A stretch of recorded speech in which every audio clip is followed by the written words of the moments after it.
เห็นมันกระบอกกระบอกเดือดตรงอภิเดชมึงเบิ่งว่าพี่น้องฮักซ้ำใดพุ่นเขาเจ้ามาจ้างไปตัดอ้อยแล้วก็บ่ไปหน้าตาแล้วเฮ็ดน้ำพี่น้ำน้องพุ่นมาย่านเขาพี่น้องบ่แล้วย่านเขาแม่มึงบ่แล้วแล้วบ่ไปตัดทอดอ้อยแล้วมาเกี่ยวเข่าซอยเห็นบ่เดชมึงเห็นบ่พุ่นแล้วเป็นคนคือหยังได้ปีนี่แต่ว่าคำมาจากน้อยแล้วก็บ่เป็นคนแล้วมีเกี่ยวแล้วก็สิมีปีกแล้วสิกลางปีกบินได้บาดนี่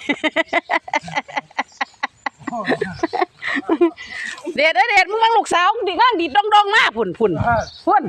เป็นอีกระจงเว้ยงอบักเพิ่มไปที่ไม่ใส่นั่นเห็นว่าพุ่น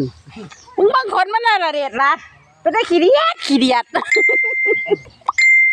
เอ้ยบ่อยากพากเลยว่ะมาพี่น้องมาเกี่ยวข้าวบ้านนี่คนมันน้อยพูด